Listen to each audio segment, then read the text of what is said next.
Irán y Estados Unidos negocian en Pakistán en un clima de desconfianza mutua. Irán advierte que no habrá acuerdo si se imponen los intereses de Israel. Y mientras las delegaciones de Washington y Teherán intentan avanzar en Islamabad, más de una decena de personas murieron en nuevos ataques israelíes contra el sur del Líbano. Bienvenidos a esta nueva edición de DW Noticias. Soy Ana Plasencia en Berlín. Irán y Estados Unidos celebran en Islamabad su primer encuentro mediado por Pakistán. La reunión, encabezada por el vicepresidente estadounidense y el presidente del Parlamento iraní, es la de mayor nivel desde 1979 y avanza entre exigencias iraníes sobre Hormuz, activos bloqueados y un alto el fuego regional. Ambas partes niegan concesiones mutuas de momento. Perú, un país atrapado desde 2016 en la inestabilidad, con 8 presidentes en apenas una década, llega este domingo a nuevas elecciones generales sin un rumbo claro y con la incertidumbre sobre quiénes lograrán pasar a una segunda vuelta. Enseguida ampliamos en Lima.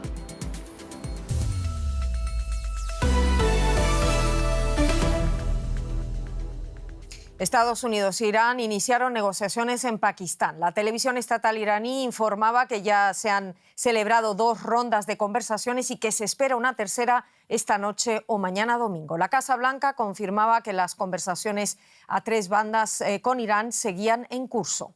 Antes del inicio formal, el primer ministro de Pakistán, Shehbaz Sharif, se reunió por separado con el vicepresidente estadounidense J.D. Vance y con una delegación iraní. Las conversaciones se producen en medio de un frágil alto el fuego de 2 semanas tras un conflicto que ha descabezado el régimen de Teherán, causado miles de muertos y alterado el suministro global de combustible con fuertes repercusiones económicas. La escalada comenzó a finales de febrero después de los bombardeos de Estados Unidos e Israel sobre territorio iraní.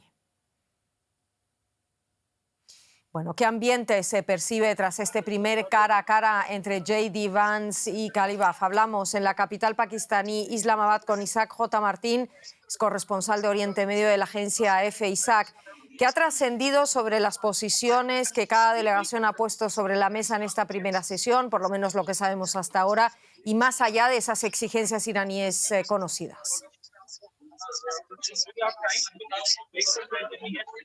Sí, lo cierto es que ha trascendido poco. La reunión ha sido a puerta cerrada y aquí en el Palacio, en el Centro de Convenciones de Jeddah, donde nos encontramos desde esta mañana, no ha habido ni siquiera un briefing. Todo ha sido a través de fuentes diplomáticas pakistaníes en este caso e iraníes, pero sobre todo oficiales. Por la parte estadounidense no ha trascendido nada más allá de la delegación, la composición de algunos de miembros de su delegación y sobre todo la posición en el estrecho de Hormuz, que ha quedado ahora más claro cuando ha salido la noticia ahora hace muy poco de que 2 destructores de la Armada estadounidense han comenzado la operación de desminado del estrecho de Hormuz. Pero las conversaciones, como seguías diciendo, continúan. ¿Crees, Isaac, que realmente se podrían extender esas conversaciones esta noche o mañana y qué factores podrían determinar que la cumbre se prolongue? Ya lo comentas tú, ahí llegan noticias contradictorias sobre esos 2 destructores. Parece que Estados Unidos confirma que están pasando por el estrecho de Hormuz, Irán lo desmiente, están pasando muchas cosas, pero también Estados Unidos decía este sábado que esas conversaciones siguen en curso. ¿Crees que podemos esperar que se vayan a prolongar? Justo es la confusión lo que reina, ¿no? Desde esta mañana. Según lo que nos cuentan fuentes iraníes, es que sí, esas primeras fases han acabado ya más generales y de hecho se reina el optimismo, ¿no? Las 2 delegaciones, pero sí van a continuar esos detalles técnicos. Lo que también nos cuentan es que el vicepresidente estadounidense J.D. Vance se tiene que marchar de Islamabad. Entonces puede retrasarlo 1 hora, 2 horas su viaje, pero más probable es que tenga que partir esta madrugada de la capital pakistaní. Por lo tanto, no estaría si continuaran las conversaciones mañana. Por lo tanto, según lo que nos cuenta es que probablemente puedan acabar esta madrugada y si no, pues mañana por la mañana para esos detalles técnicos. Veremos cómo transcurre esta reunión trilateral, a 3 bandas, Estados Unidos, Irán y Pakistán en Islamabad. Nos lo contaba Isaac J. Martín. Estaremos pendientes. Gracias, Isaac. Muchas gracias. Esas conversaciones entre Estados Unidos e Irán se enfrentan a importantes obstáculos. Como vemos, mientras los aviones de combate israelíes intensifican los ataques en el Líbano, algo que, según Irán, debe cesar en virtud de la tregua acordada con Washington. Las autoridades israelíes afirman que esos ataques tienen como objetivo a Hezbollah, milicia considerada terrorista por la Unión Europea y que cuenta con el apoyo de Irán. El ejército israelí informó que en las últimas 24 horas atacó más de 200 objetivos de Hezbollah en el Líbano. Por su lado, el Ministerio de Salud libanés asegura que al menos 2.020 personas murieron y más de 6.400 resultaron heridas en ataques israelíes desde el pasado 2 de marzo. Anteriormente, el gobierno libanés había anunciado que la próxima semana se va a celebrar en Washington una reunión con Israel para negociar un alto el fuego. Y nos ocupamos de otra guerra. Ucrania y Rusia intercambiaron prisioneros este sábado con motivo de una breve tregua por la Pascua ortodoxa que entró en vigor en la tarde de hoy y que va a durar hasta el domingo a medianoche, hora local. Cada bando liberó a 175 soldados. Ucrania además recuperó a 7 civiles del cautiverio ruso y devolvió por su parte a otros 7 civiles rusos. Kiev ha dicho que va a respetar estrictamente el alto el fuego, pero que responderá proporcionalmente si Moscú lo viola. Horas antes de la entrada en vigor del cese al fuego, Rusia lanzó 160 ataques con drones contra Ucrania.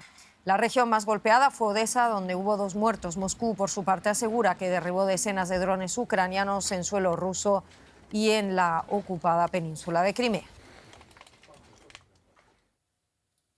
Nos vamos a nuestra región, América Latina, y es que Perú se prepara para acudir a las urnas este domingo. 35 candidatos, nada menos, compiten por la presidencia del país andino, que está sumido en una inestabilidad política que lo ha llevado a tener 8 presidentes en los últimos 10 años, un periodo plagado de destituciones y de escándalos de corrupción. Más de 27 millones de electores están llamados a elegir presidente y a los diputados y senadores del Congreso. Keiko Fujimori encabeza las últimas encuestas publicadas. Se trata de la 4ª candidatura de la hija y heredera del expresidente Alberto Fujimori, condenado por violaciones a los derechos humanos y corrupción. Aunque todo apunta a una segunda vuelta en junio con un rival todavía incierto. Entre los posibles contendientes se encuentran el excomediante y figura de televisión Carlos Álvarez y Rafael López Aliaga, exalcalde de Lima.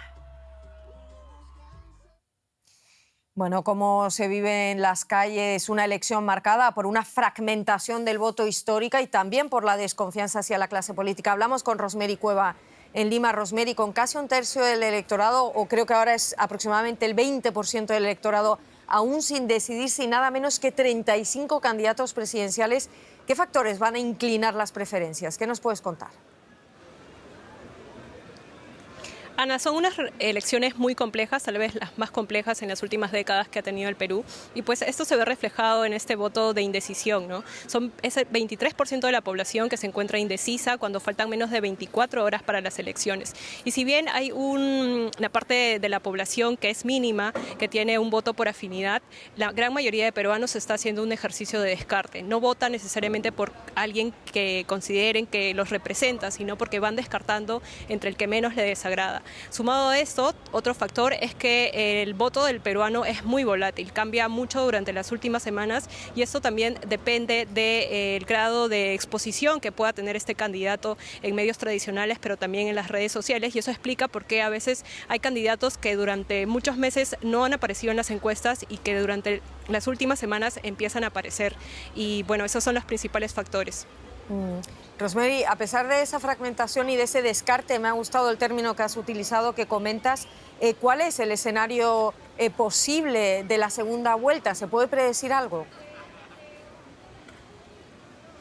Es muy impredecible, sin embargo, lo que han señalado algunas encuestas, sondeos que salen hasta hoy, pues es la derecha o la derecha populista o una ultraderecha también la que está liderando estos sondeos, liderado principalmente por la candidata Keiko Fujimori, que ya bien lo mencionabas, pero también tenemos a figuras de la derecha populista como Carlos Álvarez, un comediante que si bien no tiene experiencia política, es una figura muy popular en el país.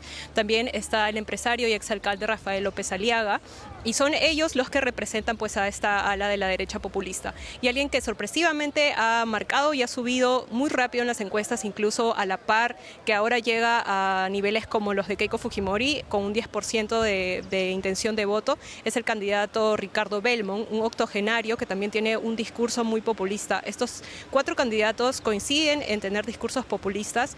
Ellos podrían pasar a una segunda vuelta en junio, pero también es cierto que hay que esperar de todos modos cuál va a ser la posición de la izquierda, ya que mucho del voto rural, que es muy difícil de contabilizar en estos sondeos por temas logísticos y porque hay mucho reparo de la gente por decir su voto, es que la izquierda podría también llegar a una segunda vuelta. Es muy impredecible, pero más o menos ese es el escenario que tenemos.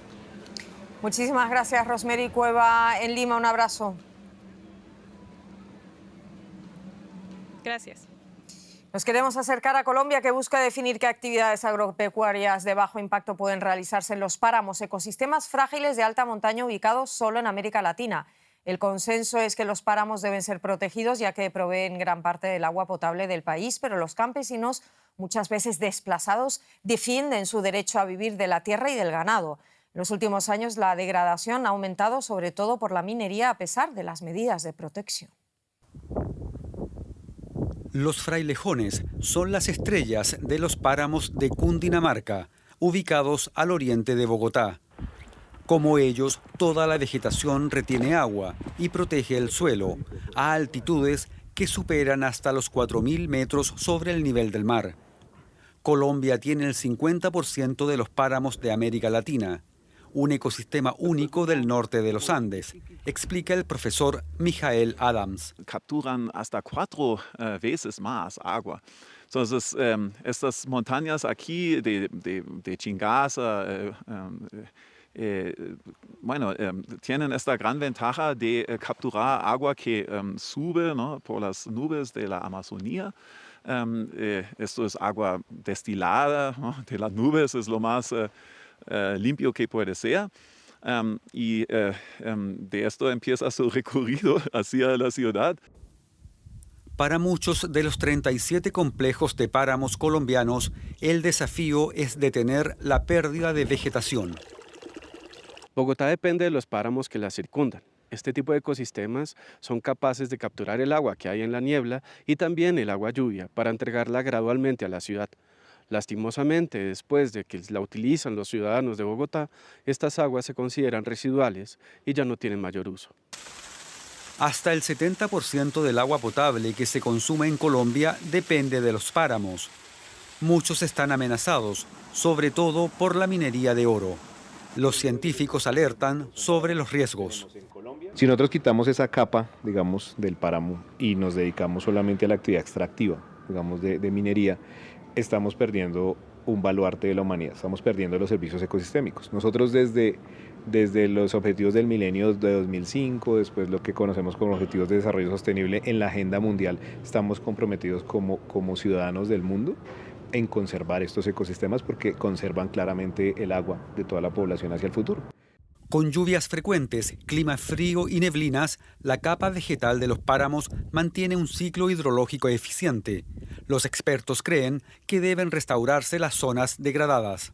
Hay unas zonas, digamos en este caso, que pues empieza a cambiar también la vegetación, digamos ya empezamos a hablar de esa deforestación, de esos cambios del uso del suelo, que generan también obviamente un desbalance en algo que es el balance hídrico de las cuencas, donde están los páramos. Entonces, al no tener vegetación empieza a cambiar algo muy importante que es la evapotranspiración. La evapotranspiración que es toda el agua que pasa a través de las plantas y llega nuevamente a la atmósfera para completar el ciclo hidrológico. Gracias a la divulgación científica, en los últimos años se ha tomado más conciencia sobre el papel preponderante de los páramos. Sabemos que para sobrevivir hay que mantener estos servicios ecosistémicos claves. Nadie puede vivir en esto en el futuro. No hay una manera de sustituir agua. Entonces, muchas cosas en la economía uno puede pensar de otra cosa, pero agua no va a ser uno de estos. El calentamiento global podría ser otra amenaza para el rendimiento hídrico de estos ecosistemas, tanto en Colombia como en Ecuador y Venezuela. De momento esto es todo. En nombre de todo el equipo, muchísimas gracias por estar ahí. Donde quiera que estén, feliz fin de semana.